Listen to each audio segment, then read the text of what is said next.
Hi, this is Grandpa from Grammy and Grandpa Read, and today we have a book called Cozy in Love. It's a Jan Brett book.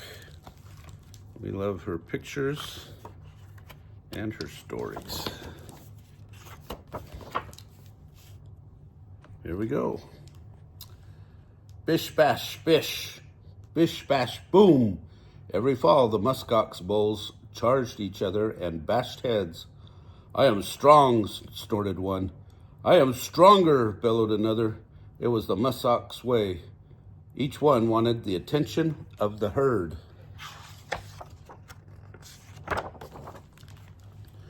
Cozy was catching his breath after a heartbreaking loss. He sought the admiration of lovely Lofty.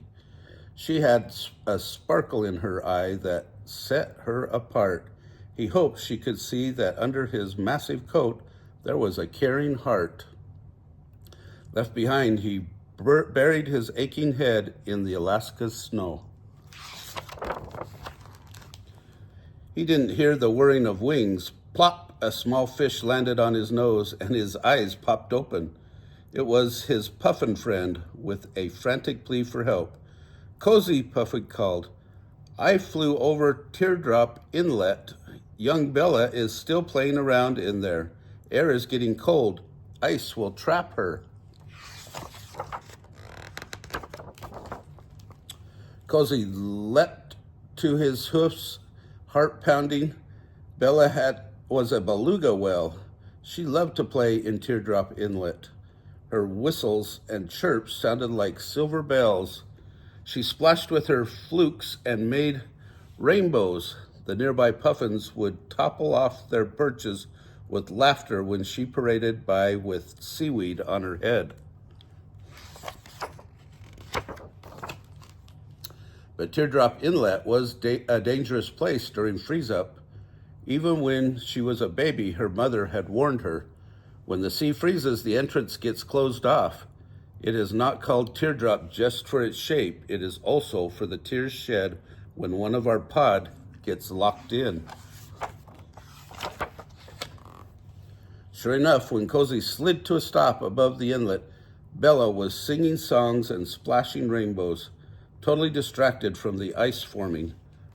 One last turn around the waterfall, though, thought Bella, and then I'll go. But when she tried to head out to sea, she was stopped by steely gray ice. Oh no, Bella squeaked from her icy pool. Oh no, called Puffin from above. Oh no, groaned Cozy.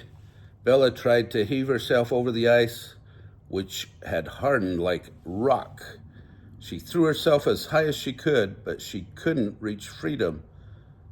It wouldn't be long before the calm water in the inlet froze over, leaving Bella no way to reach the air.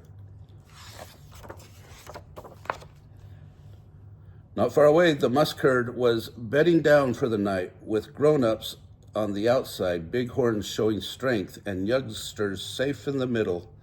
But curious Lofty drifted off to follow Cozy. Cozy looked down at the tiny inlet. Then, with a huge rumble, and a big chunk of glacial ice fell and splashed into the water. For a moment, he thought the wave might be big enough to help push Bella to freedom. Go, Bella, screeched Puffin, Cozy, and Lofty. But Bella did not make it over the ice wall.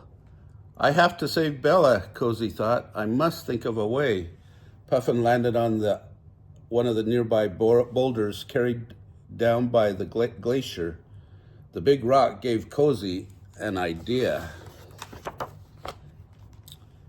Simple science, he thought. Heavy rocks could take up room. The water just might rise to a new level. Maybe all that head bumping could serve a new purpose. He took a running charge, lowered his massive horn boss, and pushed. Crash! The boulder landed with a tremendous splash. Puffin got the picture. Look out below, he called. Bish! Cozy bumped another huge boulder. Bash! A giant piece of the mountain was next to go. Bish, bash, crash. Bish, bash, crash. Cozy didn't stop until boulders filled the inlet to brimming, and Bella rode the crest of a rolling wave into the deep Bering Sea. Cozy panted, and his poor head ached. He sat down in the tussocks and rested on a pillow of snow. Then Cozy was enveloped by silky soft muskox quiviet, the coziest, wooliest fur on earth. He turned to see the warm brown eyes of his admiring friend. Lofty had watched the whole thing. She knew a strong, smart, big-hearted ox when she saw one.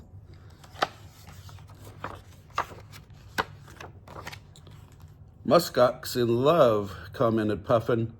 Muskox in love, whistled Bella, dancing in the sea.